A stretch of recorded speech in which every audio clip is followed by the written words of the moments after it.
I really met through music. If these some real thugs I grew up with. Phone calls from the feds, long story so fast. Wishing they get home in a hurry, cause we the last. Yeah, like I always say, I would have let that ride out, but this isn't a music show. This is a show dedicated to football, and I'm back. I was on a little hiatus last week. I'll explain everything, but welcome back to another episode of Monday Evening Quarterback, the Daily Blitz's first official podcast. My name is Christian Simpson, and I am the creator, I'm the founder, I'm the NFL/college football analyst of a company called The Daily Blitz, where we specialize in all things football 24/7, 365. If you've been following along with me from the jump and from the get-go, thank you as always. I hope you're doing well. I hope you're staying safe, and happy early holidays and Merry Christmas from my family and everybody at the Daily Blitz to you, your family, your loved ones, and those who are important to you in your life. And if this is your first time tuning in, welcome. I thank you for checking me out, and most importantly, thank you for taking a referral. If you were referred, just like to put that out there. Yes, I was on a little hiatus last week. Last week was my birthday. Last Tuesday, man, I was blessed to see year number 32. Man, I'm feeling great. I look great. My mindset is more positive now than it ever has been. And you really appreciate your birthday a lot when you get older. One of my closest friends, known as my sister, I shout her out on every episode, Tanisha. She actually came and spent my birthday weekend with me, show her around New York City, took her to some of my old stomping grounds, Harlem, the Polo Grounds, went and saw Yankee Stadium. She had a great time, and yeah, it was my first birthday back home since 1999, but I still felt the love from everybody that day. So if you did take the time to wish me a happy birthday, thank you so much for thinking of me on my very special day. And my little sister Taylor actually just celebrated a birthday. Now, those of you that know me, you guys have heard me say this before, we're 8 years and we're 4 days apart. So she just turned the big 2-4. So happy birthday to her again. So proud of everything that she's doing. And once again, go check out Womanly Tech. Just wanted to get that out the way. But yes, I took a little hiatus from football last week, and it felt absolutely amazing. It's okay to step away from what it is that you love to do. And because of me doing that, I feel very recharged. I feel very refreshed, and I'm ready to end this football season on a high note. There's still a lot to do. The crunch time is coming up. College football playoffs. We're in the stretch mark of the NFL season. Week 16 next week. That's unbelievable. Only 3 weeks remain. 16, 17, and 18. Divisions are going to be clinched. A few have been clinched already. College football playoff starts up next week. We're going to find out who's going to play in Cali that second Monday night in January for the national championship. It's either going to be Georgia, TCU, Michigan, or Ohio State. And we're going to just talk about everything that caught my eye yesterday in the NFL. And why don't we dive right into it? Week 15. Seems like it's been a long week in the NFL because obviously that game started on Thursday night.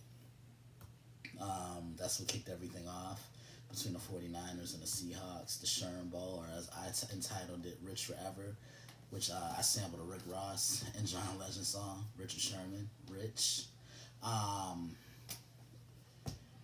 The 49ers they're really clicking right now, and as I always say, this is a team I wouldn't want to face come January because they can run the ball. That defense is physical and stingy, and they have no problem making you one-dimensional. And look, they don't need Brock Purdy to be the second coming of Joe Montana, and they don't even need him to be Jimmy Garoppolo. Just need him to control things, need him to hand the ball off, dink and dump it, take a shot down the field when the opportunity presents itself, and everything else is going to fall into place. So he's in a really good situation the 49ers became the first team in the league to clinch a division title. So no matter what happens, they're in the playoffs. They could lose the remainder of these games, and it won't affect their playoff status. They will host a playoff game at Levi in January, and they're going to be a tough out. Now, the question is, if Jimmy Garoppolo is healthy, do you start him?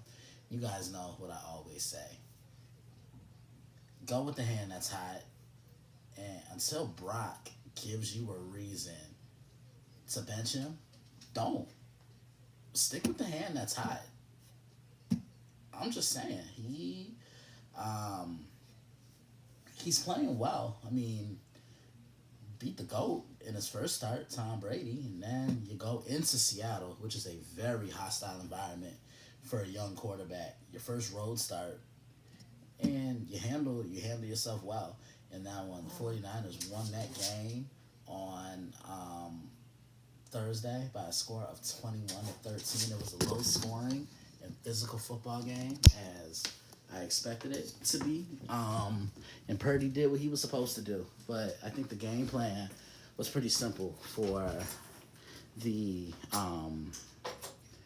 San Francisco 49ers. They were going to use up Christian McCaffrey. I mean, you traded for him for a reason, right? Use up Christian McCaffrey, and that would help open things up for Brock Purdy.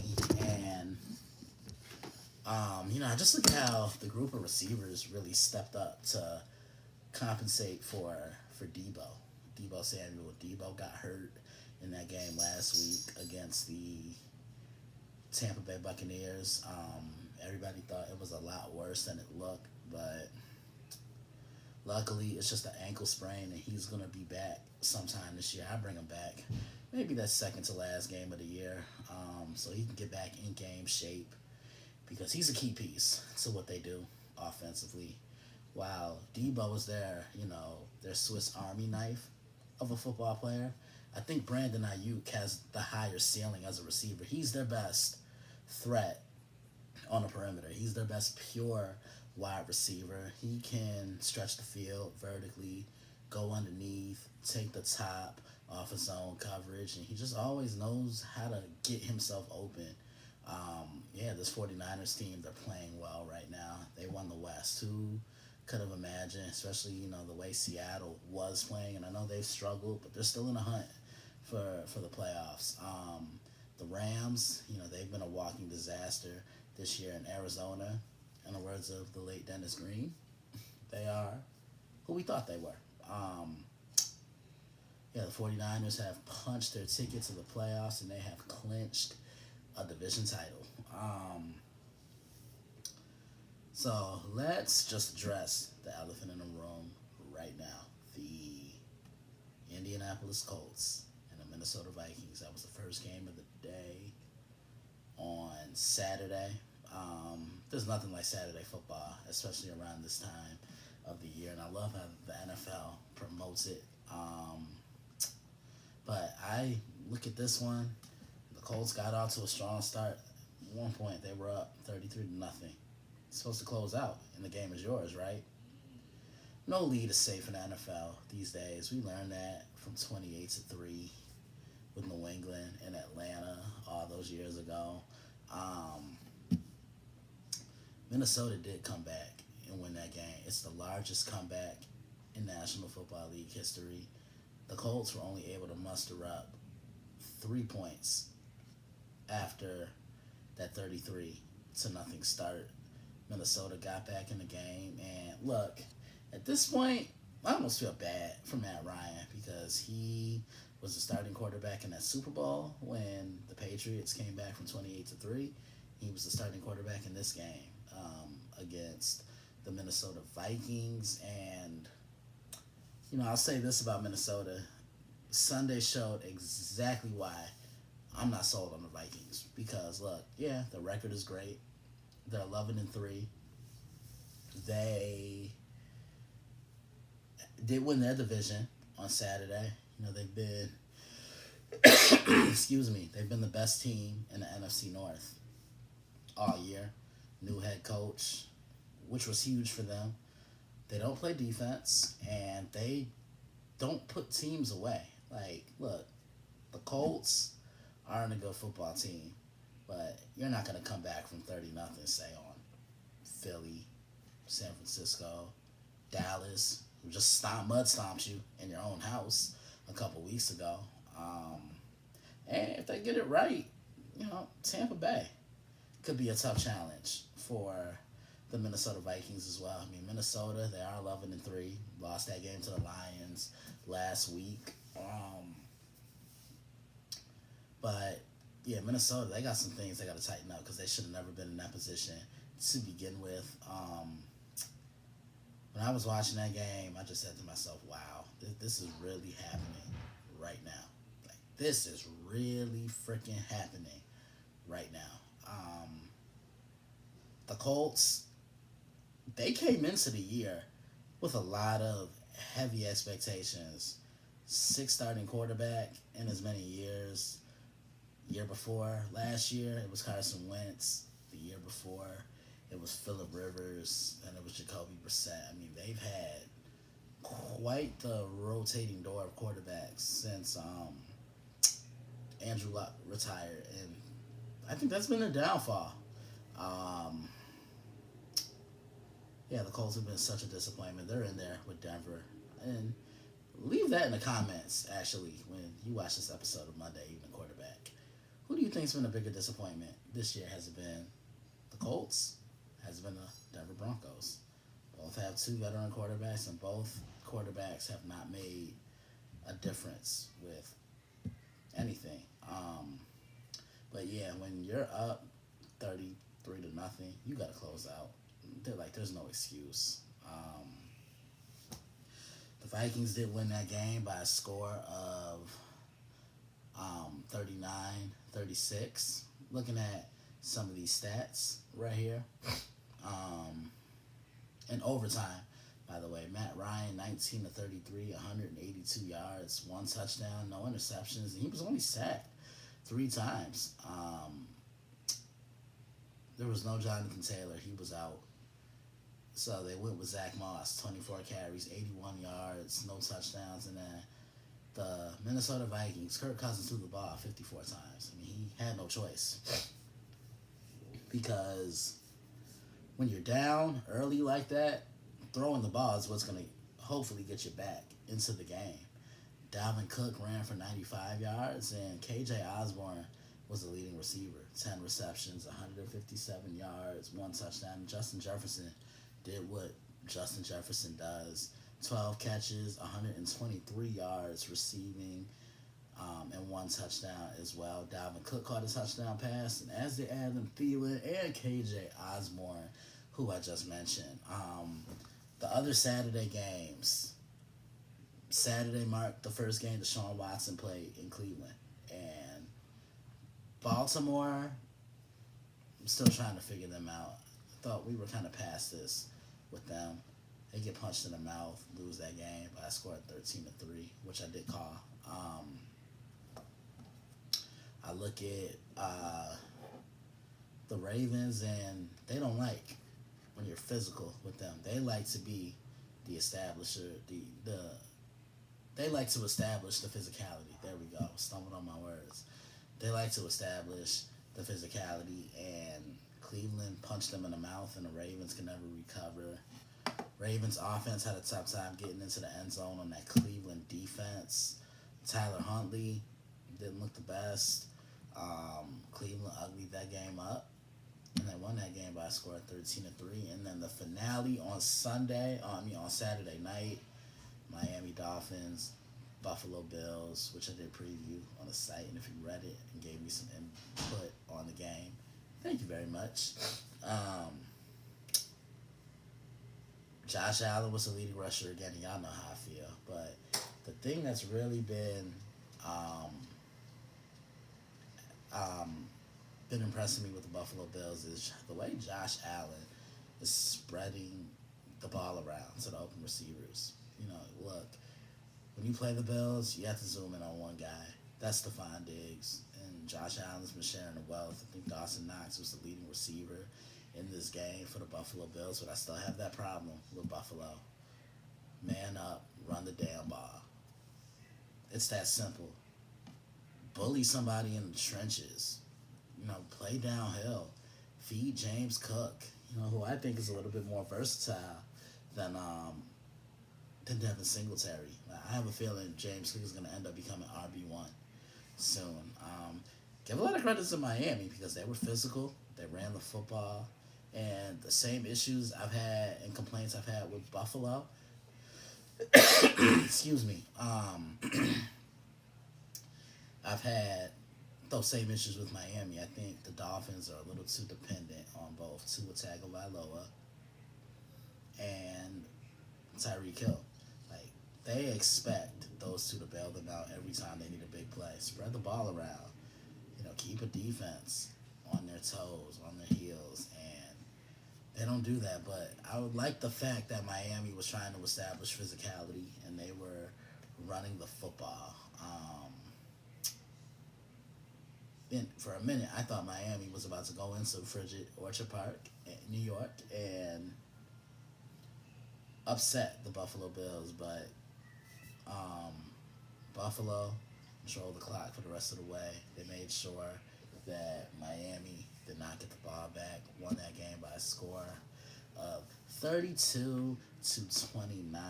And looking at those stats right here, on the Miami side, Tua was 17-30, 234 yards, 2 touchdowns, no interceptions. Raheem Mostert was the leading rusher, 17 carries for 136 yards. And the leading receiver was Jalen Waddle, 3 receptions, 114 yards receiving, and 1 touchdown.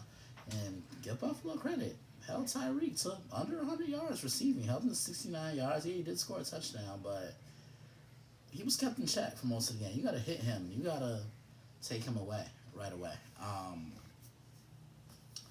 That being said, let's look at what caught my eye on Sunday. I know one team, been a couple teams that have really been standing out to me the last couple of weeks, and one of them has been the Cincinnati Bengals.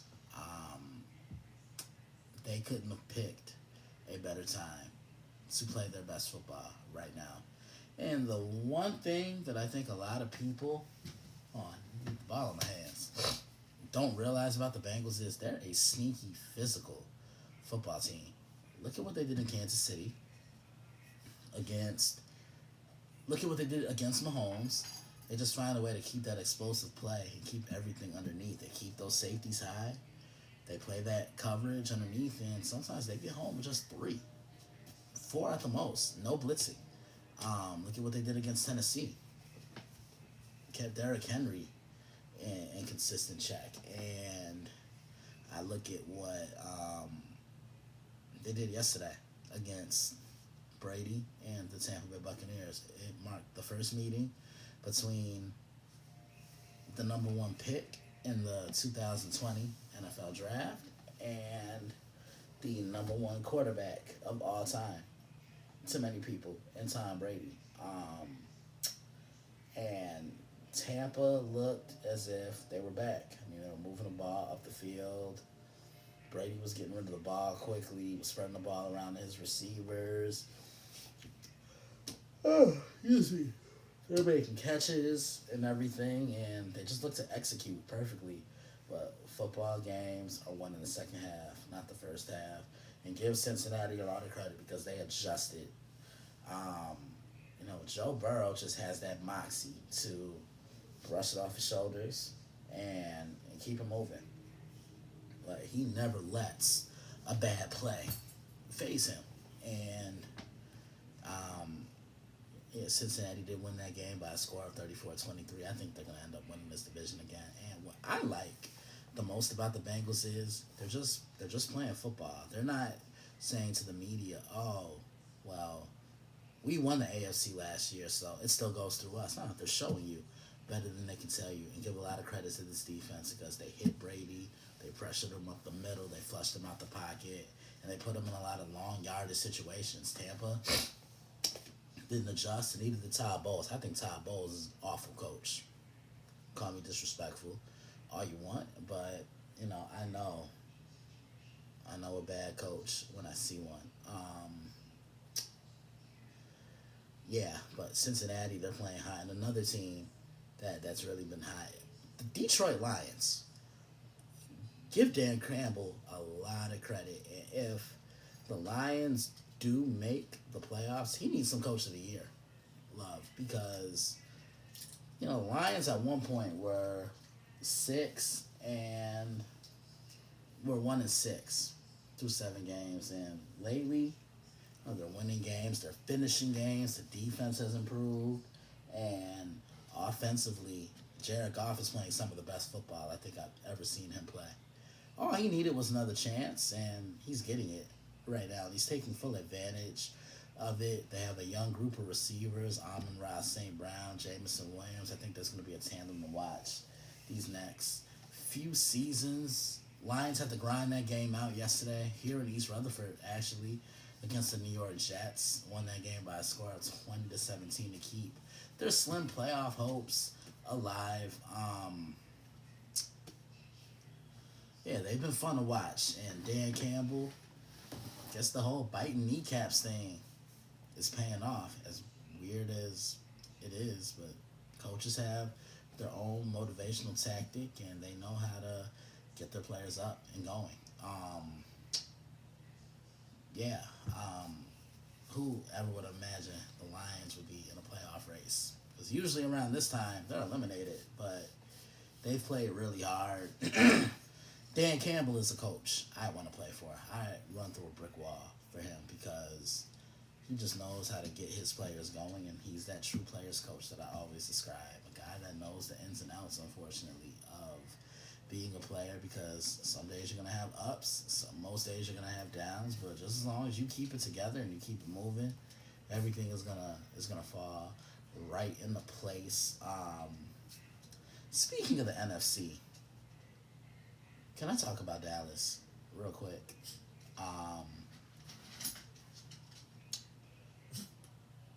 Who are they? That's the question. Like, who are they? Are they... Come here. Are they the team we saw dominate the Minnesota Vikings and punch the Giants in the mouth? Or are they the team that we saw blow a 14-point lead in Green Bay? Or are they the team that we saw blow a lead yesterday against the Jacksonville Jaguars? Here's my issue with the Dallas Cowboys. When something is working for them, they get away from that. So if they're running the football consistently, why are you going to put the game in Dak Prescott's hands? He's not a quarterback that can get you in a shootout. If he throws the ball, as I always say, X amount of times, you're going to lose. I think 30 times is more than enough for him. Anything over 30 and more, you're going to lose the game. He's the product of a running game. I can't stress it enough. I don't trust Dak when it comes to shootouts. He's not in that category with Mahomes, Josh Allen. Who's another one? When he's on, Russell Wilson. When he's on, Brady. Those are guys I wouldn't want to get in the shootouts with. But, yeah, with Dallas, they have to ugly games up, run the football, because when they run the football, it actually pays dividends off for them. And then when they get to jumping out of their box, it almost wastes efforts from the defense. There's just a Dallas team that overlooked Jacksonville and focused on the next opponent, which is the Philadelphia Eagles, next week. Just unacceptable. Looking at the numbers right here.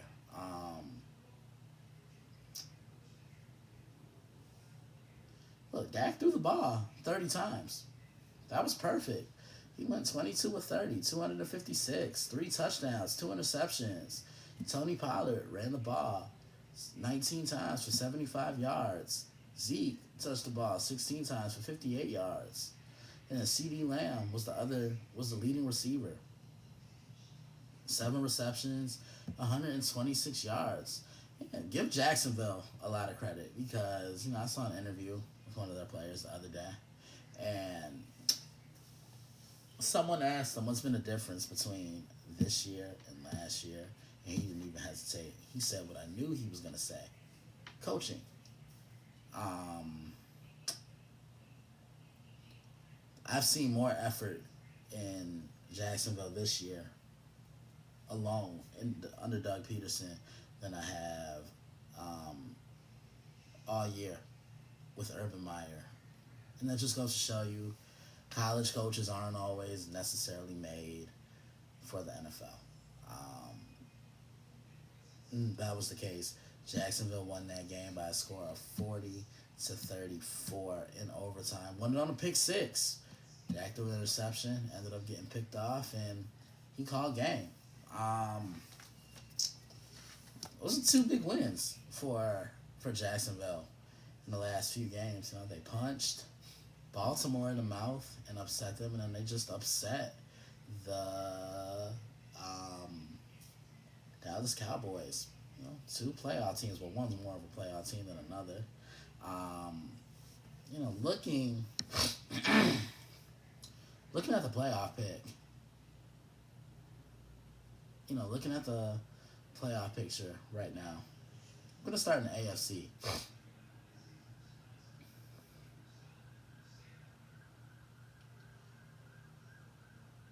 So looking at the AFC right now, the Buffalo Bills, they're the 1 seed. They're 11-3.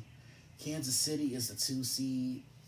They're 11-3 as well, but Buffalo owns the head-to-head tiebreaker over the Kansas City Chiefs. Number 3, the Cincinnati Bengals. They are 10-4. And then at number 4,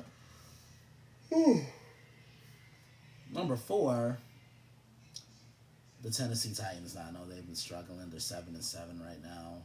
Lost that tough battle yesterday to the Los Angeles Chargers, but yeah, they're still in the hunt right now. 5, the Baltimore Ravens. They've been slipping. 6, the Los Angeles Chargers, and 7, the Miami Dolphins. Those would be the 7 in the AFC that would get in right now. The matchups, you know, I love doing this part. The matchups right now. So the 7 will play the 2, so that means the Miami Dolphins will play the Kansas City Chiefs. Tyreek Hill back in Kansas City. The 6 will play the 3, so the Chargers will play the Bengals. That'd be a really interesting matchup. Justin Herbert, Joe Burrow, draft classmates.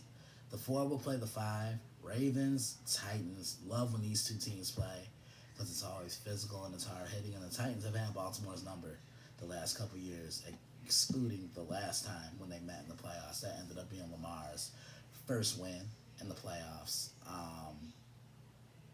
The number 1 seed would be the Buffalo Bills, and right now I think they need the 1 seed more than any other team in the AFC. Let the road to the Super Bowl travel through you. There's nothing like playing in the comforts of your own home. I truly think they need that, and they're gonna have to win out. They have to play every game. Like it's a playoff game moving forward. So let's look at the NFC side of things. The Eagles, 13-1, and they're just rolling right now, closing in on an NFC East division title. The Minnesota Vikings are 11-3, and they've clinched the division. The Eagles have clinched the playoff spot. The 49ers are in the 3 seed at 10-4. They are champions of the NFC West, so they will host a playoff game somehow, some way. They can still even get the 2 seed, if possible. The 4 seed, the 6-8 Buccaneers. The NFC South has been absolutely horrible. The 5 seed, the Dallas Cowboys, and they are going back to the playoffs. Clinched the spot after the Giants beat the Commanders yesterday. The 6th spot, those New York Giants, who I just mentioned. That's a big win for them. against the Commanders on Sunday night. They uglied that game up. Didn't let um, didn't let Washington really establish themselves. They were physical. That defense was active. And then 7, those Washington Commanders. And on the outside looking in, Seattle, the Seahawks are 7-7. As are the Lions. The Seahawks own that head-to-head tiebreaker over the Lions because they beat them earlier in the year. 10, the Green Bay Packers at 5-8. Not gonna count Aaron Rodgers out, but they have a hill to climb. The only way they can make the playoffs is if they make it through a wild card. Carolina Panthers are still in the hunt. The New Orleans Saints are still in the hunt, and the Atlanta Falcons. The entire NFC South is still in the hunt for the playoffs. Isn't that funny? Considering how bad the division wins. Yeah.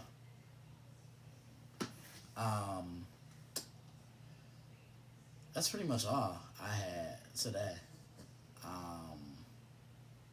Looking to see if anybody sent me any questions. Let's see. Nope. And here, let's check the other page right now. Man, it felt great to be back. Man, it really did. Missed you guys. Once again, thank you all for the birthday love.